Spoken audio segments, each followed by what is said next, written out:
I think by way of a first question, which we'll give Tasneem to answer later as well, is what do you make of Niall's argument? It's provocative. It's starting a lot of debate and conversation. And Mazibuko, what's your take on what Niall's had to say so far?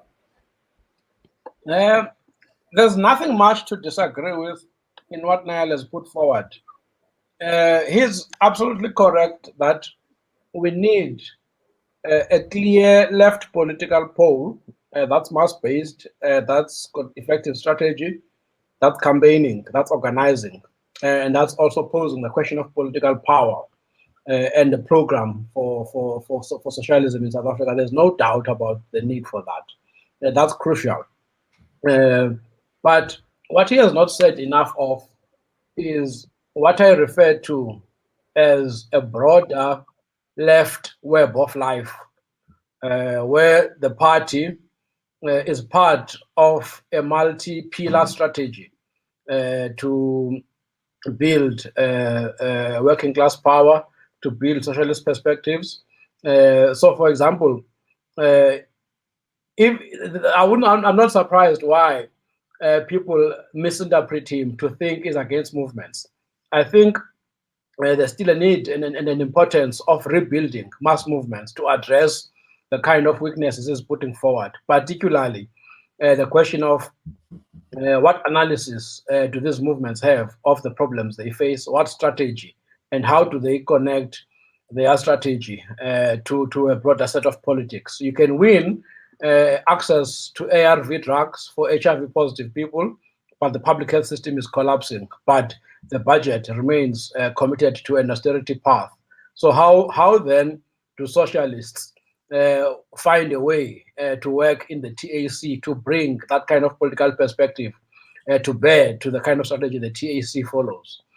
So I think, in my view, then the argument, the strategy of building a mass-based left party has to also concern itself in a very serious way with the rebuilding of the mass movements, very importantly, because ultimately it is the emergence of a big layer of working class activists connected to real communities, connected to real issues of the working class that can then give a mass traction to the idea of a left party. But then my fear, though, about the discussion is right now in South Africa, you've got quite entrenched antipathy to electoral politics. If you see the decline of voter participation, but also there's a big question for a new left party that it will have to face. What difference will it bring that the SRWP, that the SACP, or even WASP have not been able to bring to bear, or even the EFF? Because, by the way, the kind of activist base that this party would need has been captured by the EFF. So how Niall acknowledges that and says you cannot dismiss it. I think that's important. But then let's take it further. How do you work and connect with that reality? Because once you pose that identity of a left party, automatically people will seek to defend their EFF identity, their SACP identity. Whereas if the question is about broad left renewal, that says let us enter a pathway that says the left is weak. There's not a mass presence of the left in the way required, in a way that also wins people's struggles. So for me, in that way, then it's a journey through which still the massive numbers of people committed to socialism in South Africa can enter with confidence. So for me, I think that's my response to what Niall is putting forward. Tasneem? Yeah, hey, Ron. Sorry, I got cut off there.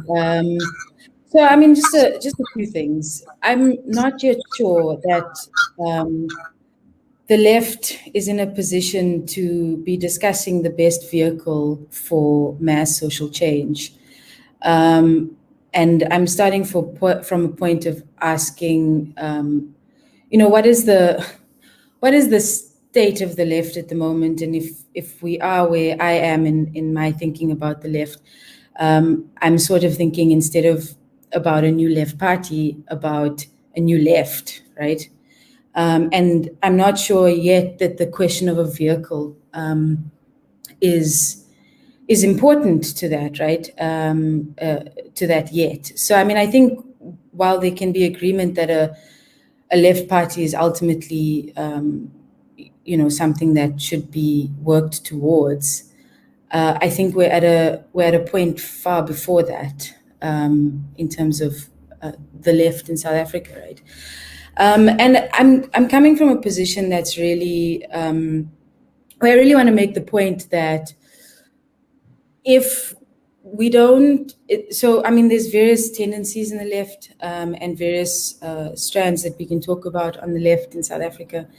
But I think if there isn't a real effort to move away from previous traditions, previous tendencies, previous repertoires, ideologies, however you want to cast that, that if there isn't an effort to move away from that broadly, that even another attempt at a left party that is, grounded in democratic politics, or at least committed to democratic politics, I think another project like that will once again fall flat. So I think there's a real need to consider the kind of traditions that the left comes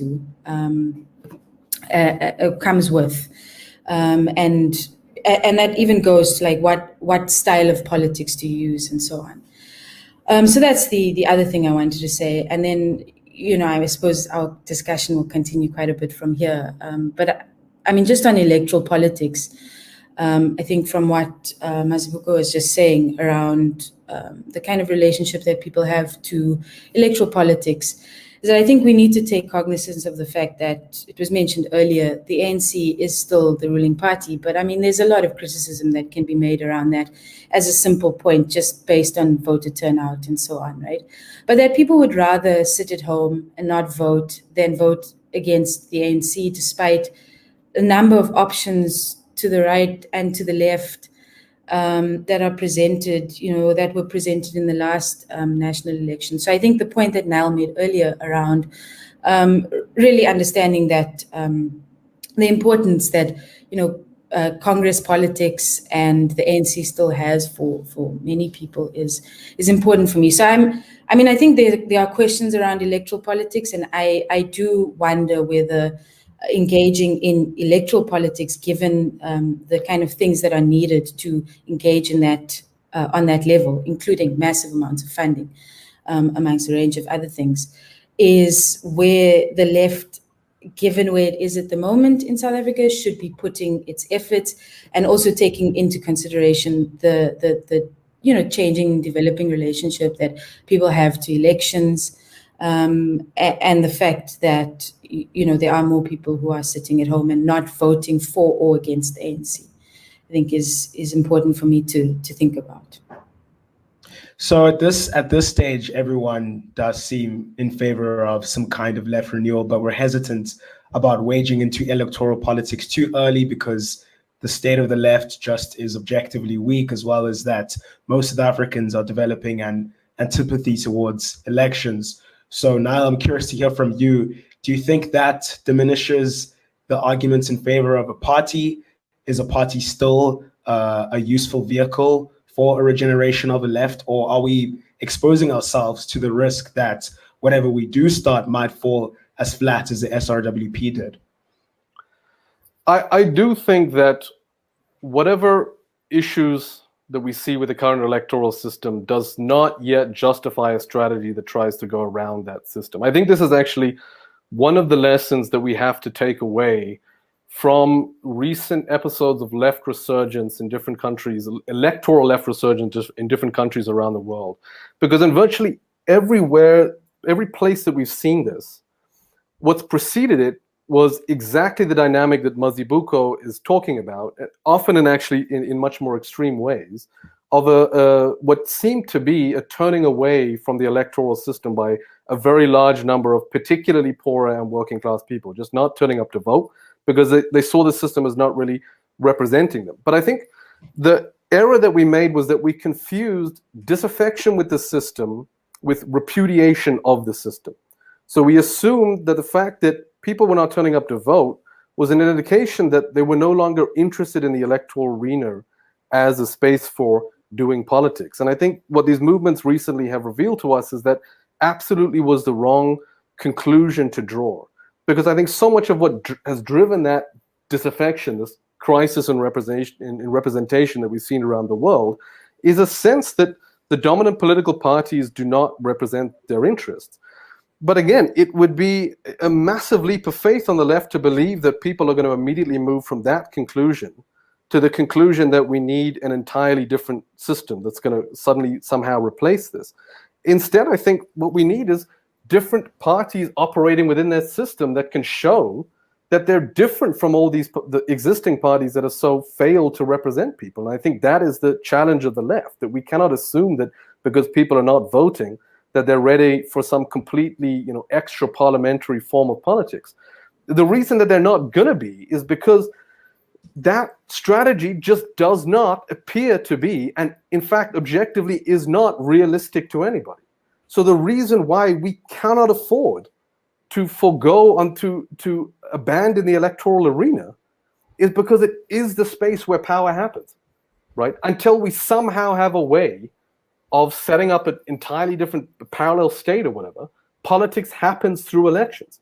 And if the left is not in those elections, if the left is not trying to put its message across in the place where mainstream politics happens, we're going to get sidelined.